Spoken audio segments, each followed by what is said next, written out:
people, what you looking at? Patreons, this is for y'all ears only. Some of this information might be used, but not in the format you're going to see it at today. What you're looking at is the house of one DJ Akademiks. And what you're seeing is 3 pedal marks for a reason.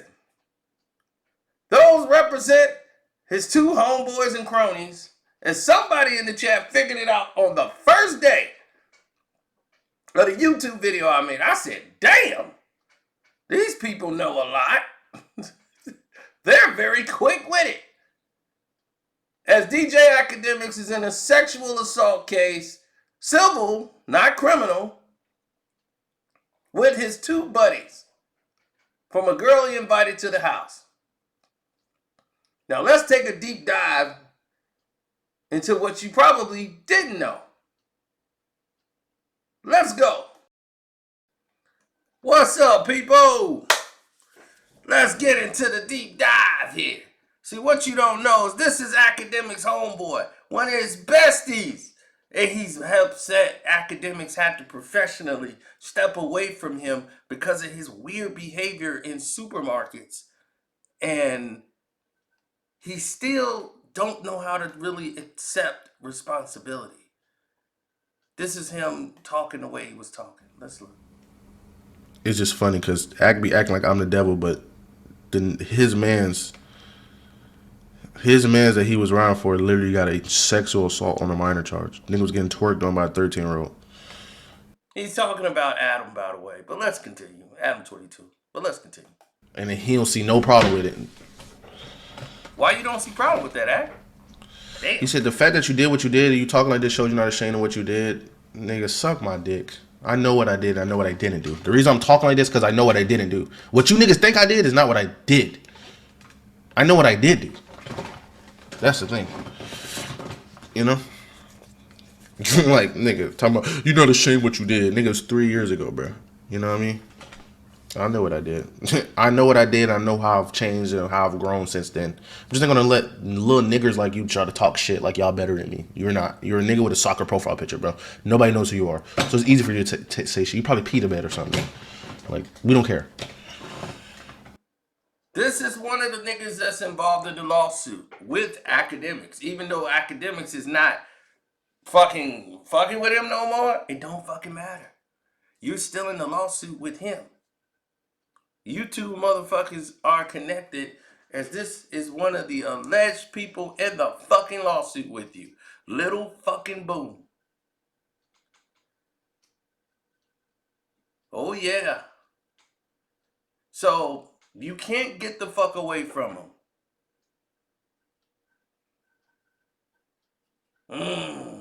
This shit is crazy.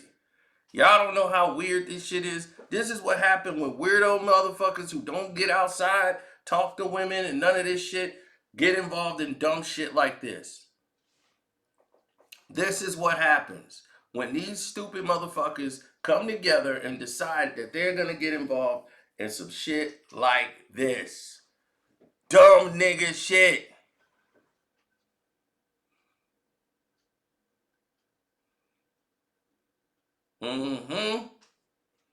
Dumb nigga shit. And all these young girls who are trying to get on a platform, who doing this shit for a look and all this bullshit. This is how you get caught in traps by goofy weirdo niggas like that. When you got a goofy weirdo nigga like this fucking piece of shit germ right there named Lil Boom, they find other people just like them and they connect. That's why Akademiks have a bunch of motherfuckers like this around him, because he identifies with that fucking behavior.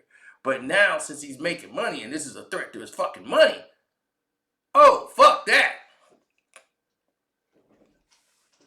But a lot of these motherfuckers are weirdos, because they never grew up outside in the real fucking world. They're basement babies. Stuck in the fucking basement never going outside, never communicating with people, don't know how to talk and communicate with people. Only through fucking technology do they know how to speak. This is why these fucking people are germs. They don't know how to act in public. Rather than talk to women, you rather grope them in fucking supermarkets, you piece of shit. That's a fucking problem. Let's go. Now, you see Lil Boom over there. There he is, Akademiks' buddy, over there with these two young girls. That's him in the blue with the white mask on. He'd already creeped over there. They left. That ain't enough. He got a stalk. He got his phone out. He ready to get over there. Look at him. He wanna look. Touched on the butt.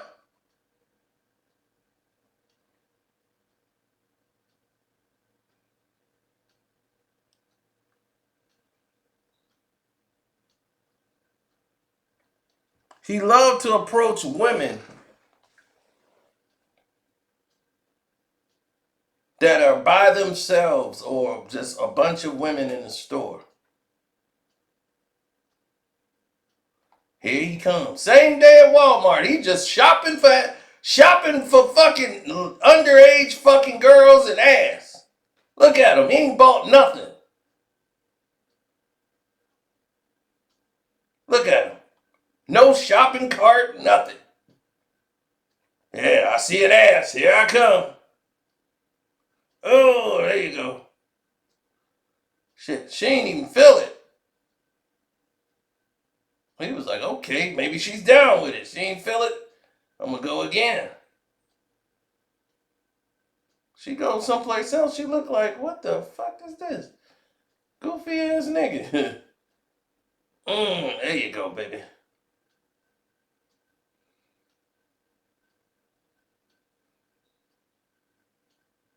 I hit it twice. I got 2 fails. Weirdo ass nigga. Like, what the fuck is this doing for you? Like, what the fuck? These weird niggas is something else. This is DJ Akademiks' best friend.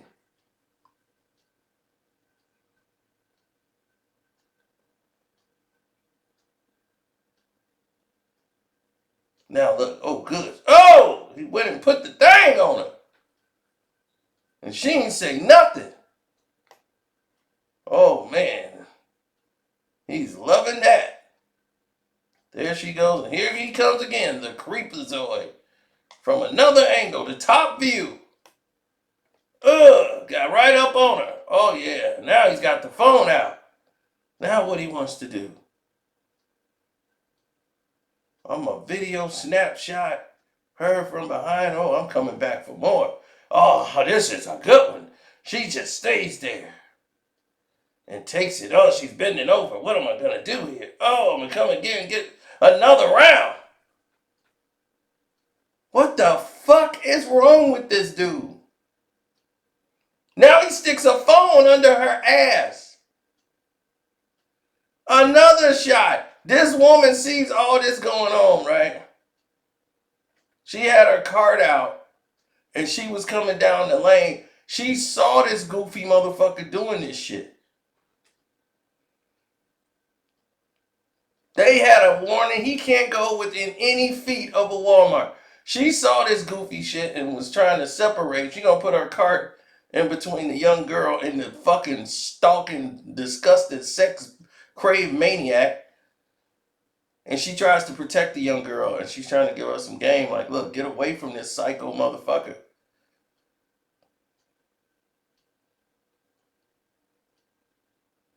Look at this shit.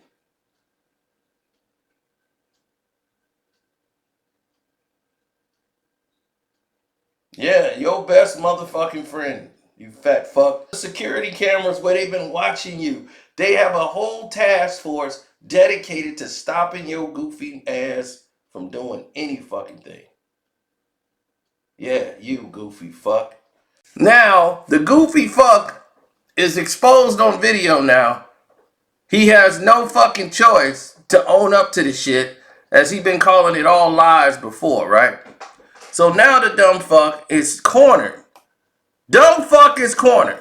He got no fucking choice. Now, I don't want to be next to that creepy motherfucker. This fuck has no other choice but to own up to it. Let's hear what he says. I was wrong. I was completely wrong. I Sure. was weird. I was creepy. Yep. I was just like not myself. But I'm not gonna blame that because at the end of the day, I'm the nigga controlling my body. Yep. No demon, no drug I can never excuse it on anything. You know what I'm saying? A lot of the narratives that has been painted aren't true, but it doesn't matter. Because it was me. I did it. All right. Lil Boom did it. Yeah, we know. You know what I'm saying? So no excuses, no lies, no more lies? Okay. You ruin your future. I didn't. I was already falling off. So I'm like, it has nothing to do with like me as Lil Boom. You know what I'm saying? It's just me to my friends and to my family. Narrative used on camera, but what they said that happened on camera is not what happened. I'm not gonna sit here and explain myself. You know what I'm saying? Y'all already have around with y'all narrative, so just make y'all narrative. Call me whatever y'all want, because at the end of the day, I gotta live my life, not y'all. I was wrong. I was not myself. This was 3 years ago. I was not. I want to take accountability and say I apologize to like my friends for not telling them beforehand, but you don't know how hard it was to like sit here and like, no matter if I told, like a lot of my friends and people was like, you should have told us beforehand. You would have kept the same energy you have now, even beforehand. It doesn't matter. You know what I mean? I'm not gonna close my chat. I'm gonna let y'all talk. You know what I'm saying? I'm gonna let y'all talk. I'm gonna let y'all talk. I couldn't have opened it. I could have just let y'all just be quiet. But I'm gonna let y'all talk. Call me all the names in the book y'all want to call me. Call me anything. Jeffrey Epstein, Boom Kelly. It's cool. You know what I'm saying? Because I know who I am. But it's still, y'all have the right to say what y'all want to say about me. You know what I mean? The narrative is like I touch people and shit like that. I'm not even gonna explain that. I know I didn't, but I still gonna take accountability for being just weird and just creepy and just basically predatory. What the fuck?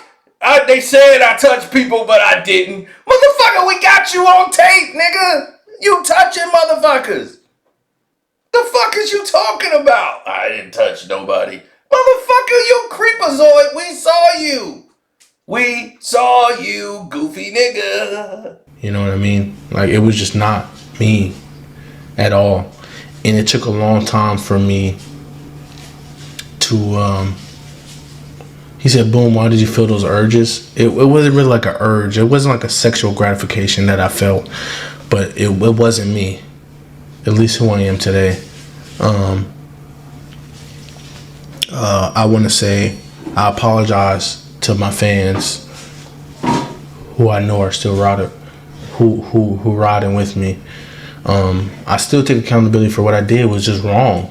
Like, it was just not even right. I basically, even if I feel, we saw videos of you, but yeah, the videos of you don't even prove anything. But you have every right. You saw the videos. You have every right to feel however you feel.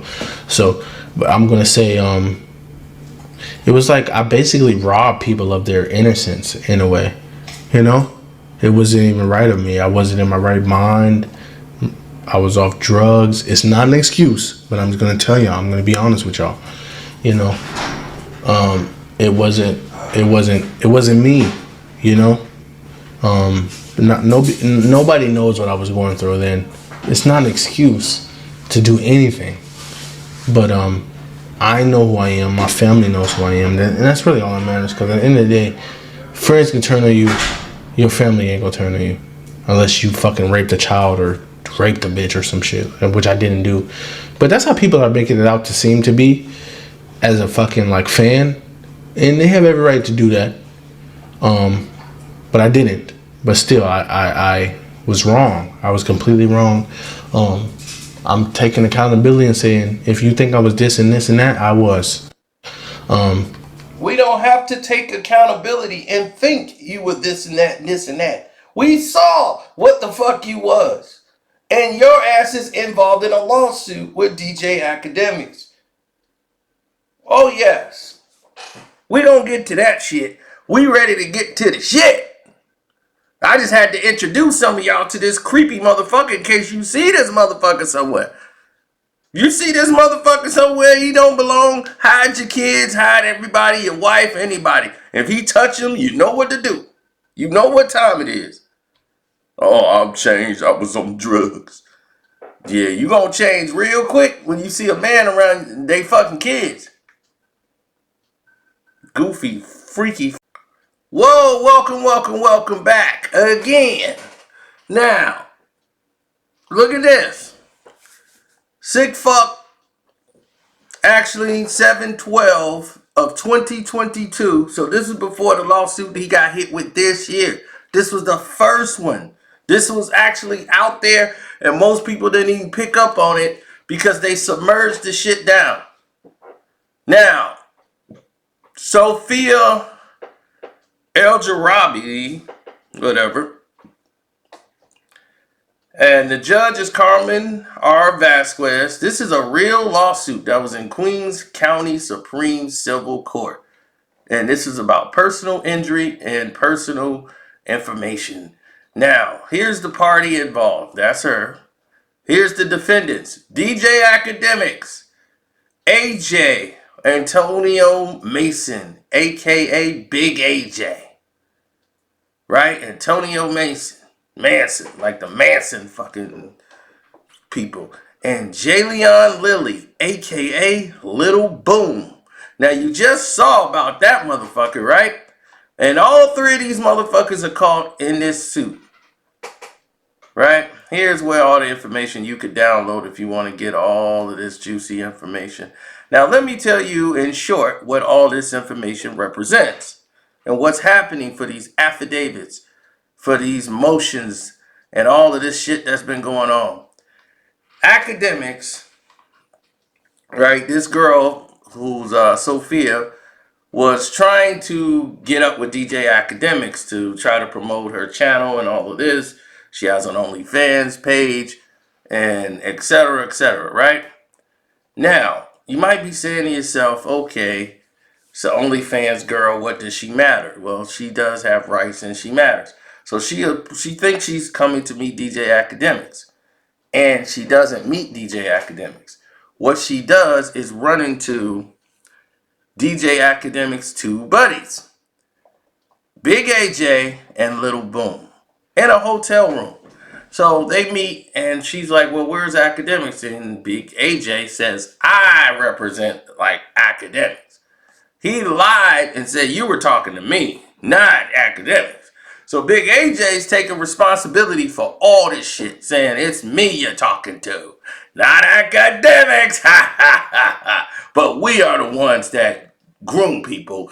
Like we go through and we go through and subvert. He didn't say groom. He basically said we go in there and basically run a smoke screen to see if you're able to meet Akademiks. So she's already feeling like, well, whatever this is, F this, I don't need it, I'm about to leave. So they go, well, you know what? What we'll do is we'll pay you and we'll film a scene and then we'll get Akademiks to promote it on your OnlyFans. I mean, since we're all here, let's like film something. So they allegedly pay her, right? And when they paid her for supposedly some shots of her, like nude and all of this shit, so they get the permission like to film, and she just didn't like the way it went down. And according to her testimony, she didn't like how this was going and how this situation with Lil Boom and AJ got involved and how they used her. And then after the fact, like she claimed they had never did anything like sexual to the public. But Akademiks said he had it on video on his phone on one of his live streams. So that fucks up everything, right? Now he said, this is how I get bitches back. And then, it's obvious you out here prostituting. So what ended up happening is she gets back and decides she doesn't want the video released, right? She doesn't want it out or whatever. So she's not giving him permission to release it. So he puts this junction in to remove the money back. Big AJ takes the money back. And then that's when they say, oh, now she's mad. She wants money. And we took the money back. We did her slick and took the money back. So now that we took the money back, this is it.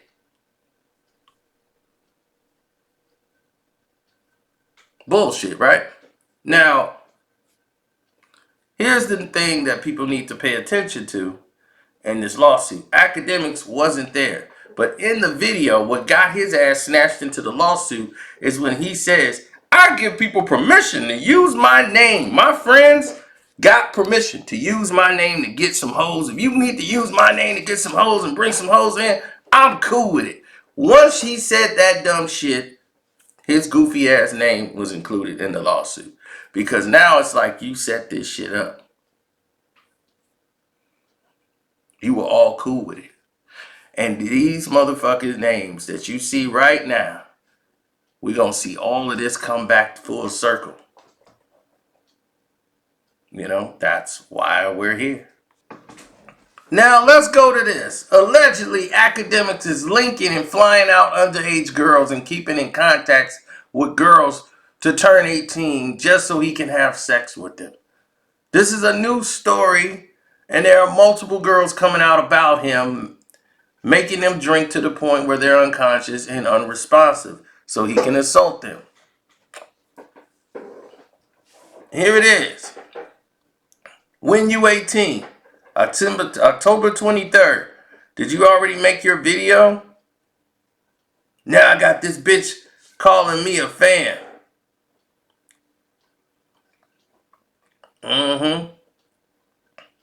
I linked him in July for the last time. He invited a girl over and said he wasn't sure if she was 17 or 18, but he still fucked her. That's what he said. Wow. I'm about to show you with a grain of salt. Allegedly, Now, here's another thing. He also had a video saying there's no difference between a 20-year-old and a 17-year-old. Yes, it is. One is legal, one is not. In many countries, it's not.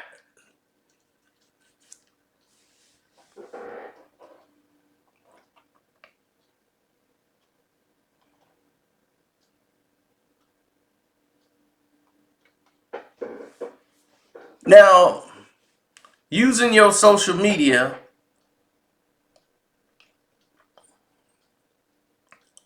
to get up with girls on the Instagram is a dangerous game you're playing.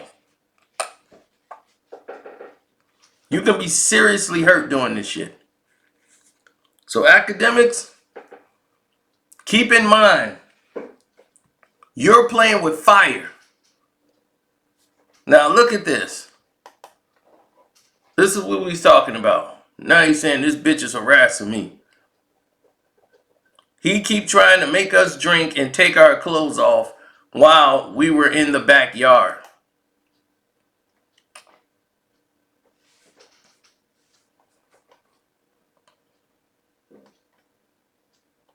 Right? So I've been dealing with him since I was 17, but he waited to fly me out until I turned 18. He would get me drunk to fuck me and record it. He has hella tapes of me drunk out of my mind. Every year when he gets a new cum rag, they DM me and harass me to tell me I'm crazy, etc., even though I never talk about him or really expose him for being the predator that he is. So,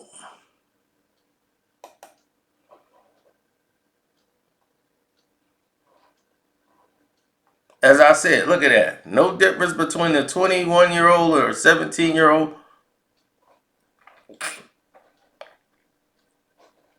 He even dressed like a weirdo. Who wears a shirt with their own picture on it? Unless you're selling it.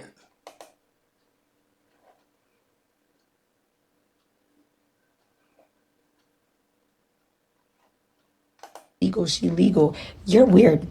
If you're literally waiting for girls to turn 18 just to, do stuff with them, you're like a predator, bro. Like that's just weird. I don't understand what a 30-year-old would want to do with somebody that's 18 that didn't even graduate high school yet.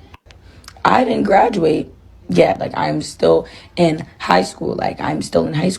At the end of the day, like my mind, I'm still a child. I am still a child at the end of the day. I feel like sending a heart in my DMs and liking my picture is you fishing for me to respond to you. And I would think that was weird if he was trying to do that because I am 18, still living in my mama's house. Still got teddy bears on my goddamn bed. Like, come on.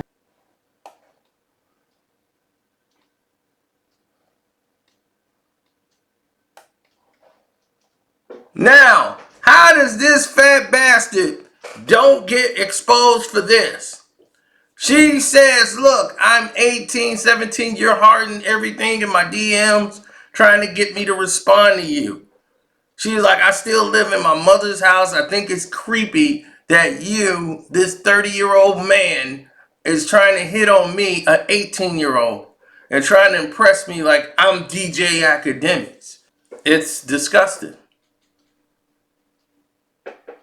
So now we're going to see how far the rabbit hole goes. Because you already saw the case for the first one. Now we got to get to the case for the next one. The dominoes are falling down fast. Yo! We back at it. Got a new shirt. And the phone is down. And screw it. Phone's down. Alright. Let's get busy. New shirt. Changed his own shirt. Now we changed our whole shirt. Let's make it worth it. This is the Akademiks case you're looking at, people. This is the one he's dealing with right now.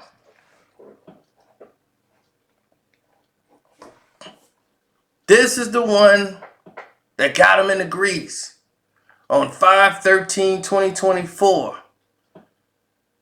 This was filed. Well, this woman says on July 16th of 2022. Didn't I just show you the date to the last case that he had? Right here with Carmen. That filing date was 7/12 of 2022. So that was another case where another girl was sexually assaulted. Now, around the same time, y'all on slime mode like this?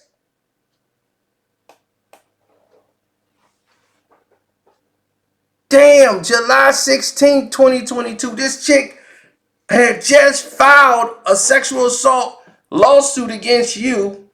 Then, right after that, after she filed, you involved in some more shit.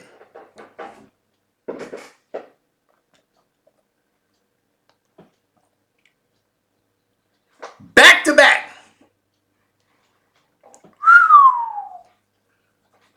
That goofy nigga wanted to do it back to back. Yep, he wanted back to back.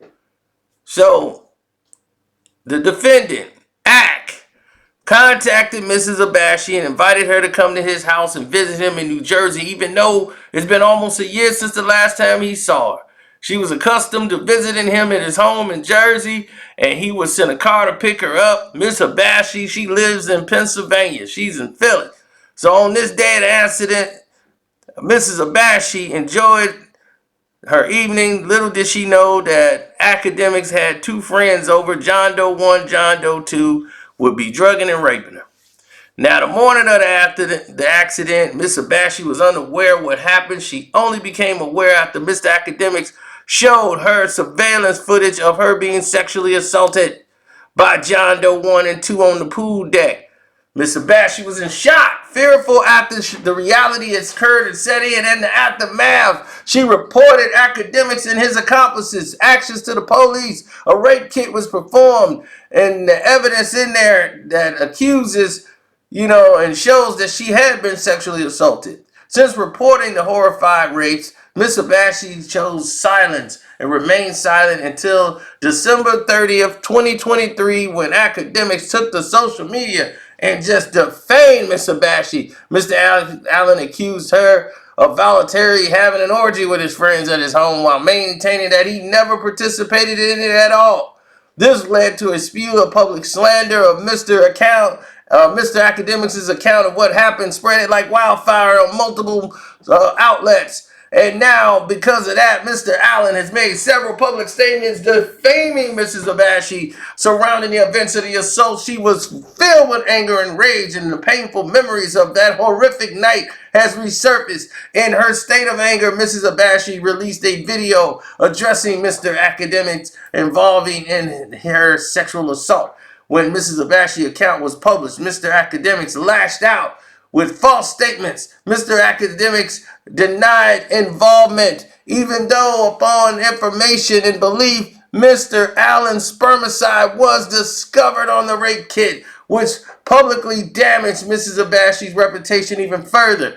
Mr. Allen and his two accomplices sexually assault and severely injured Mrs. Abashi, causing significant physical and psychological pain and suffering, loss of dignity, and invasion of her privacy. Mr. Allen's public statements added to the harm of Mrs. Abashi, who was already silently suffering with... Okay. Plaintiff Abashi is a writer, which she resides and domiciles in the state of Pennsylvania. That's old fat ass Akademiks. Look at him with the stains all on his shirt like he had just committed the crime. He out there right now giving his speech. Not know that this is the goddamn face. That should be the thumbnail too. That don't fuck. Let me fuck myself up by keep running off at the mouth in my nasty ass shirt that I don't wash. Slob stains all on it. Defendant Allen is a social media antagonist and a commentator, primarily known for his presence on platforms like YouTube, Instagram, Twitch. Allen is currently a resident of the state of New Jersey. At a time hereinafter mentioned in the belief of these things that was all going on, mentioned John Doe 110 about this, John Doe 2. So it tells you about that, the corporations, blah, blah, blah. This court is just exceeds $75,000. Factual background, Mr. Allen. Okay, she did not have transportation, so Mr. Allen would not send her a car. Okay, she didn't have any transportation, so ACT was sending car service, a Uber or Lyft, to pick her up from Pennsylvania and bring her to his home in New Jersey. This is really fucking stupid. Why would you pay for a Uber or Lyft to bring somebody from Philadelphia to Jersey? That's a 2-hour drive. You pay for a bus ticket would be a lot fucking cheaper than getting an Uber or Lyft to bring you there. But anyway, Mr. Allen contacted Mrs. Abashi and invited her to visit him at his house in Jersey. He didn't expect no ill content and all of this shit to come over. So sent the car service to pick her up. Unbeknownst to her, Mr. Allen had alternative motives by inviting her to the home on July 16th of 2022. Before her arrival, Mr. Allen had noticed his friends, John Doe 1 and 2, that a woman would be coming over and she was a type of vibes. A different type of vibes is an indication that she'll be coming over to engage in some sexual activity. So, according to the social media post telling John Doe 1 and 2 that, now, granted, this is a girl that I've been dealing with for a couple of years. I've messed with her for a few years. When she came over that time, she had told me she was like a dancer or some shit. I remember, and I don't know if maybe niggas took it the wrong way, because I remember she had told me she was like, yo, the girl you used to know, like, I'm on some bad girl vibes type shit now. Basically, she was doing her thing. I remember I told them that. So John Doe 1 and 2 was like, yo, this is before we went to the party. I was like, yo, I'm about to get this girl. Coming over later. So she told me on some different vibes. I don't know what it is or what they want, or they took I can't really speak to what other niggas is thinking, right? I can only speak for myself. I bet, cool. So that's how he was saying it, right? She arrived at the home. Everything seemed normal except for a neighborhood power outage. John Doe 1, who's now known as Khalif, a friend of Akademiks, greeted her. Mrs. Abashi was taken to the back because she was taken aback because Akademiks did not tell her anybody else would be in his home upon her arrival. She did not suspect anything suspicious, so she entered the home. John Doe 1 invited Mrs. Abashi into the kitchen and introduced her to John Doe 2, Slime. So we got Khalif and Slime and other Mr. Akademiks friends. Due to the power outage and all of these things that are going on, he appeared to recall John Doe 1 being really talkative while John Doe 2 was standing oddly quietly by. She finally was offered a drink but refused to make her own drink. So she was accustomed to when she was visited by Mr. Allen's home. John Doe 1 insisted that they prepare, her a drink. So Khalif said, hey, let me get you a drink. So John Doe 1, was doing all the conversation. Mr. Allen's manager or employee, that's what he was claiming that he was. Now, Khalif is this person that they're saying is his name. Now, a lot of people believes that this person is the person that was named in the other lawsuit, but we won't go into that right now. Let's just go and ride with what they got. So now he's preparing the drink. He's doing the conversation. As odd as this encounter was, she was obligated and allowed John Doe 1 and 2 to fix her a drink. As the trio conversed, Mrs. Abashi and Mr. Allen, who was told to hold on, John Doe 1 then left the kitchen to find Mr. Allen. And when he came back, he said Mr. Allen would join them shortly. Sounds very familiar to the case that was filed previously by another woman, right? It sounds just like the Sophia case when she was supposed to meet Akademiks and that didn't happen. And she met Antoine Mason and Jayleon Lilly, a.k.a. Lil Boom and a.k.a. Big AJ. So what are the chances Khalif and Slime are these two?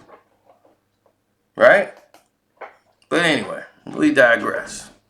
Same scenarios happening in this scenario. Now, they even went as far as to pour alcohol into her mouth forcibly. Allegedly, Slime did. Asking if she was lit.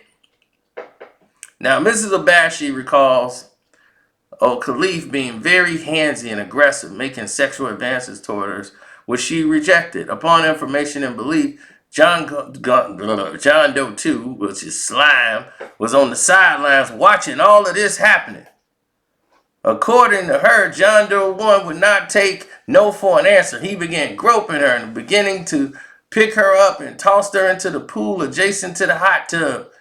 And according to her, she was disoriented and having trouble breathing and struggling to get out of the pool for fear of drowning. So she attempted to crawl out of the pool while still disoriented and struggling to breathe. John Doe 1 attacked her. Khalif attacked her, forcibly removing her underwear and opening her legs and beginning penetrating her vagina with his erect penis. Mrs. Abashi did not consent. In fact, due to the alcohol, whatever substance was placed in her alcohol, she did not know she was not in the right mindset to consent to any type of sexual acts that were being performed on her by John Doe 1. Mrs. Abashi has memories of fighting off her attackers but feeling extremely weak as John Doe 1, Khalif, assaulted her. Abashi would later learn that John Doe 2 Slime was watching from the side and undressed in the nearby bushes. What are he going in the bushes for?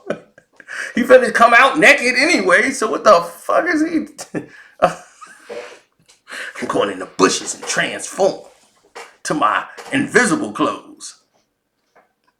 The fuck is these weirdos doing? So this fucker come out the bushes, right?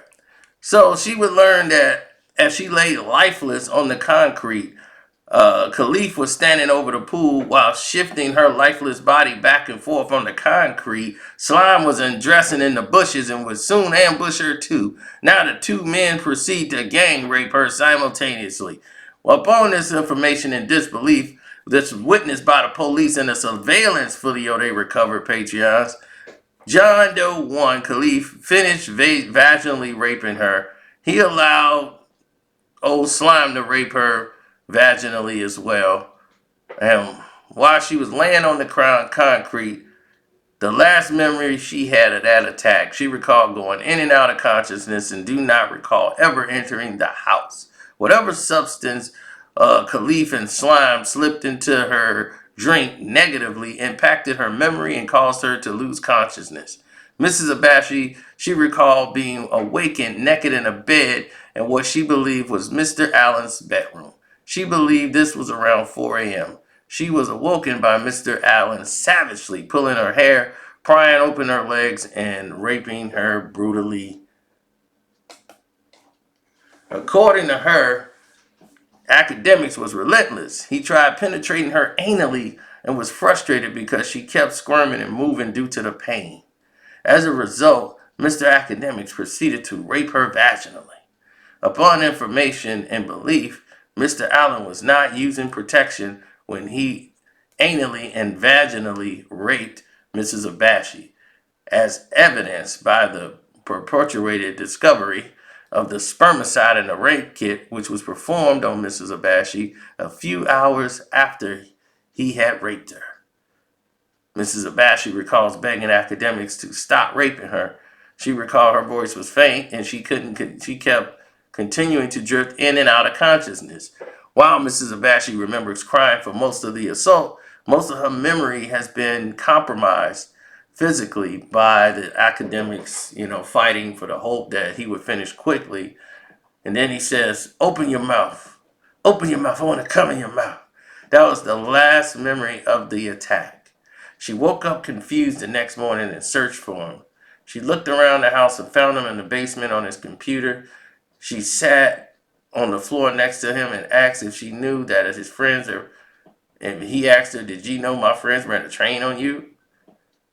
Are you sure?" He told her everything was going to be all right and it was cool. She was baffled in disbelief. Allen then asked her to follow him in the other room where he showed her the contents of small trash cans that had vomit in it, 2 gold Magnum condom wrappers, and said, "You don't remember this? Man, you still got vomit in your fucking trash and you just leaving it there? And you just going online? What kind of goofy nigga is this?" Mrs. Abashi was still in disbelief. She had zero recollection of ever being in that room prior to the night. According to Mrs. Abashi, it appears that after John Doe 1 and 2 raped her by the pool, the pair had taken into another room and began to brutally rape her. Mr. Allen then handed her the can of vomit to throw away, then asked her for a phone. And Mr. Allen went to retrieve it. He continued telling her everything was all right. At this point, she was in disbelief and asked for proof of what had occurred. So he shows her the surveillance footage of John Doe 1, Khalif, raping her briefly and skipping through the video. According to Miss Abashi, as she watched the video, she looked like she was just lying there lifeless, which did not sit right with her. And then Akademiks assured her that everything was okay and she was spoken to. She noticed that her demeanor had begun to change. Akademiks had hastily told her that his mother was on the way and would be there shortly to proceeded to order her a lift to get back to Philly. So Akademiks asked her where her clothes were. She responded that she had it. He stood there with a suspicious look on his face, then learned from the police that Akademiks had disposed of several items, bed sheets, etc., at the dumpster near his office. Presumably, Mr. Allen was attempting to destroy the evidence of the rape. Now, she felt that Akademiks was attempting to take the clothes for some reason to hide whatever evidence that he might have been doing over there and shit. So she ran through her mind of the alarm that they remained composed and waited for the lift to get there. So she said goodbye to Akademiks and got up out the house. Akademiks, while in the lift asking for more answers, he then began to blame her and ridicule her. Still trying to get answers, she pleaded with him, apologizing for what has occurred, but she was desperate to learn the series of events that led to Akademiks and his accomplices attacking her.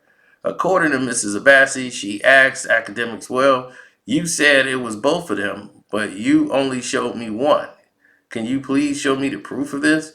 To which Akademiks sent the screenshot of the attack of Mrs. Abassi laid out on the concrete in front of the pool with John Doe 1 and which is Khalif between her legs and John Doe 2 Slime sitting on top of her face with presumably with his penis and testicles in her mouth.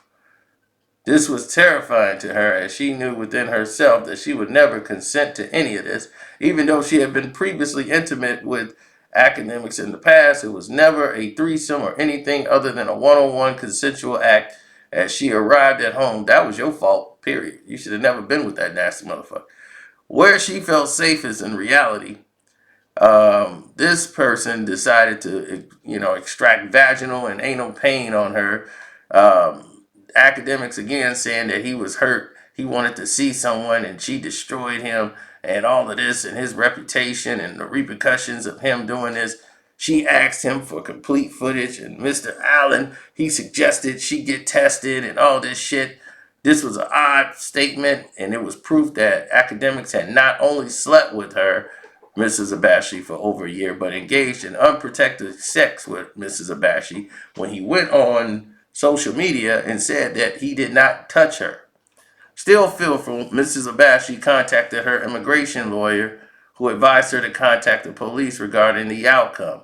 So she called the police, reported the incident of sexual assault. They told her due to the seriousness of the matter, she needed to appear in person to speak with them and that they should visit a local hospital so she could perform a SANE kit, aka a rape kit.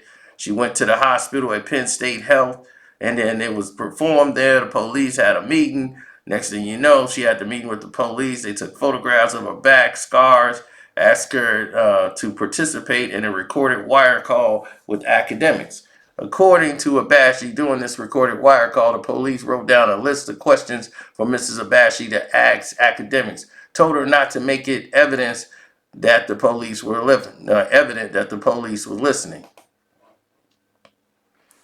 So she remembers asking Akademiks to describe how she looked when he saw her in the bed, and he said, "You look like you were in a pool." So he graphically, on this call, Akademiks graphically recounts and admits to having sexual intercourse with her, even going as far as to describe her vagina as being loose, stating, "I know your pussy feels like that shit is loose." Based on information and belief, this evidence was used to obtain a warrant for the footage, and the police secured the footage and other evidence. According to Mrs. Abashi, the results of the SANE kit test produced evidence that Mrs. Abashi had been sexually assaulted. In addition to the rape kit, Mrs. Abashi had images of bruises on her arms and backs and buttocks and legs that are evidence of a struggle she endured at the sheer brutality of the attack. At the time of the attack, Mrs. Abashi, who's only 5'5" and weighs 115 pounds, the attackers were 5'10", 160, 5'11", 180. Slime is about 5'11", 180. The other guy's about 5'10", 160. Now, as described earlier, Mrs. Abashi was sexually assaulted on the concrete pool deck, as evident by the photos below.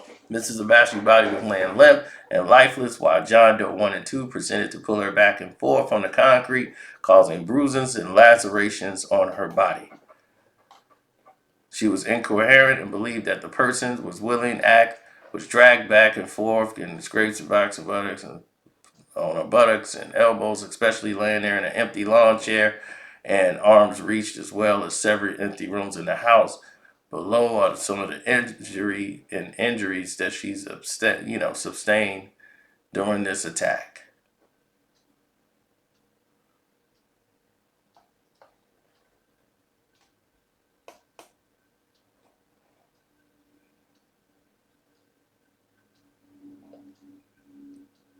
Wow. So, Akademiks' whole statement is here typed out, saying that I'm drunk at a party. I come home, I'm so drunk, you can't drive my own car. I walk upstairs in my master bedroom, I fall out. Y'all gonna see what lesson this is. I just passed out. I forgot. I bring this Uber the bitch to my crib. My nigga is 4 o'clock in the morning comes. Remember, I'm at my crib. 4 a.m. comes, I knock out. 4 a.m. comes, my homie. I never seen this girl. I never seen her. My homies wake me up on some shit like, yo, okay, we leaving. I'm like, oh shit, damn. I was fucked, like, damn, I fucked up type shit. Y'all been sleeping. They were like, you locked the door because we're leaving. I said, y'all, they leaving? It's like 4 a.m., 5 a.m. I bet. I locked the door. They said to me, why I'm locking the door. Oh, by the way, that girl you invited, she's down there in the other end of the house in the guest bedroom. I look at them and I said, what girl I invited? They said, bro, you remember you invited a girl? Remember the girl you said what you was talking about? They said, yo, so-and-so. They described it, and I said, oh, shit. Anyway, they leave. I'll go out. I walk by the hallway, walk down the hallway. I go in the hallway in the guest bedroom, and I look at the girl, and I said, oh, shit, I noticed this a couple of things. First of all, she's naked. Second of all, her hair is frizzy and shit like this is summertime. She's almost like she was in the pool type shit. I got a pool. Like, it's a big ass pool. Anyway, I'm like, what's good with you? I'm waking her up. I'm like, yo, you sleeping? What's up? Anyway, I go downstairs. We granted this girl and this and that. I'm dealing with a couple of years, and all this shit. I remember, I don't know if any of my niggas took it any old kind of way about her being a dancer and all that, but she was like, I'm on some bad girl vibes type shit, basically. I remember I told them, I was like, yo, this is before when I went to the party. I was like, yo, I'm about to get this girl to come over later. And she told me she was on some different vibes. I know, they really, speak to other niggas things, but I only can speak for myself. I bet, cool, we in the morning now. We in the morning. Once the morning happened, I remember that, like, she woke up and I was like, going in the backyard, I'll be right back shit. When I look at my camera and gang, the shorty was like, I don't even get down like that. She was getting trained by two of my mans by the pool deck. Before, when I was sleeping, I'm dead ass. This is what happened. Nigga, I couldn't believe it. I was like, nigga, I invited you over there. I paid for the lift. Was like $200. Then you shit, like, I don't even want to say, like, what? How could you come to my joint and get trained by two of my mans while I'm sleeping? Now, this is where I'm going to get real honest with you, man. Y'all going to learn from this lesson from me, and this is sincere.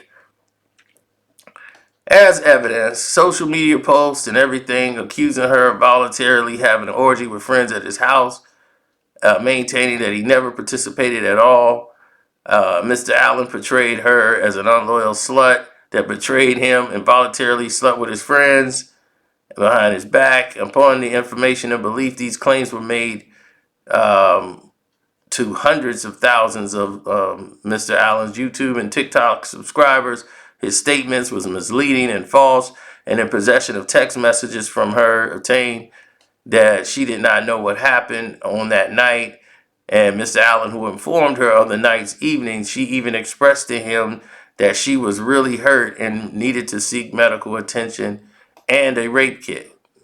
And they have the messages here.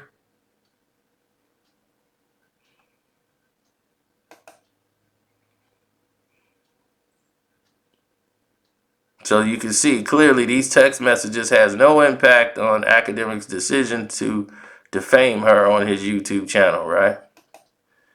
So upon all of this that they went through the search, Kendra 36 commented on her post pleading with her to come forward with her story. And all of these communications started coming out. In a state of anger, she released a short video addressing Akademiks, saying that the sex that happened was never consensual and that he indeed participated. This led to a public slander as multiple media outlets began, publishing Mr. Allen's account of what happened, leading to her reputation suffering significant harm. Well, I'll say this. I wasn't even going to post these type of joints. And that's when he starts coming in there. But this is the girl I was clearly involved with. This was dealing with this girl, this ex-girl. She kept using that incident, so I just spoke on it and cleared it. I didn't mean to make you look any type of way. I haven't spoke on you. You're right. I just said what happened. I didn't even say who you were. You the one who jumped out of the woodworks. I had never said who you were, shorty, okay? I'm not even going to play because she made a video. I'm not even going to play the video you made. What I do is show number one, first and foremost, is everything and anything you said is true. A nigga would have been charged. Nothing happened. You feel me? No case, no nothing. Also, I will say this. There are things that the police and everybody else looked at they damn self. Unlike the cost of that incident, I will say this one is something that the police handled, not social media. So that was his thing because he wasn't charged. It's crazy how the police handled it. Nothing happened, they said. Oh, okay, this wasn't shit. Now, Shorty is trying to, again, I don't know if she just jumped into the mix, but I'm going to show you exactly by the way I can show you certain shit. Like, for example, I sent her a video of her on my poolside with my two niggas, and I said I was sleeping. I can't show you the explicit video. I still got one of the images of that. You feel me? I could post one on here. Clearly, the police seen all this shit. They seen everything. Since Mr. Allen went on his, defamatory tirade about her, several other women have come forward with eerie accounts of him befriending them, grooming them, inviting them to his house, intoxicated, and then assaulting them. Upon information and belief, because of these victims' accounts, Mr. Allen has a pattern and a practice of engaging in predatory behavior. Upon information and belief, several women have come forward and said that Mr. Allen contacted them when they were minors and forced a fake friendship, groomed them until they were 18 and attempted to sleep with them. We saw that, right? Upon information, Akademiks foolishly attributes his lack of arrest and prosecution for drugging and gang raping Mrs. Bashi as some indication that him and his friends are clear, but nothing can be more further from the truth. As a result, Mr. Allen's social media tirade, Mr. Allen has committed defamation and foolishly admitted that him and his friends had sexual intercourse with her on that night. As detailed above, Mr. Allen communicated several just false statements accusing her of voluntarily having an orgy with his friends at his house. Mr. Allen repeatedly made these statements to hundreds of thousands of friends on social media, and furthermore, Mr. Allen's social media posts are considered slander and Mrs. Abashi of engaging in the sexual misconduct. Now, Mrs. Abashi repeats and reallegates that by all paragraphs above and fully set to a whole new standards, that this is something that she knew that would be a conduct situation, while likely the results of an emotional distress would likely cause illness or bodily harm. Mrs. Abashi's emotional distress were foreseeable by the defendants as a direct approximated results of this situation. This has brought everything full circle, and the defendant's behavior towards her is so outrageous it's going to exceed all reasonable bounds of decency. And the defendants knew with the substantial amount of evidence that is known for this type of behavior, this is it for him. Now, here are some things that Akademiks may not know that his lawyers have made very clear to him. Is that she's going to get punitive damages. She's going to be awarded a whole lot of things in this case because Akademiks, you're not in the clear yet. Just because they did not press any charges yet is probably due to the lack of cooperation from her. She's not from this country. She's an immigrant too. So she would have to talk to immigration laws and deal with these different type of situations, she probably just didn't pursue and go down that rabbit hole, because there was a lot of things in there they could say, well, it's going to be hard to prove that that you were basically drugged, unless they have done a kit to see if there's any drugs in her system. And did she voluntarily take these drugs getting into this situation? Now, it's going to be hard for her to prove consensual to non-consensual based on some things that's in the text. But Akademiks, your admissions and the things you said on your YouTube channel could lead to you getting charged after the civil case is over. The police could decide to come in and still charge you criminally. They decided not to file for whatever reason that is at that said time does not mean you are cleared. They could come back and build another case on you. Or the same case can actually become a criminal case against you and your friends. Don't say they said we good. That's not true, buddy. So you should like learn law, because this is serious and you're in some real shit. So I want to say that right now. Shouts out to my Patreons. This is why I covered this in full detail here, because this guy is a predator and he hangs around other fucking predators just like him. Adam 22, a fucking predator, disgusting human being. Vlad, a disgusting fucking human being. These are the people that's out here on social media that y'all giving y'all views to. Fuck them. Okay? Fuck those fucking predators. And I'm out. Care about your money. Care about none of that shit.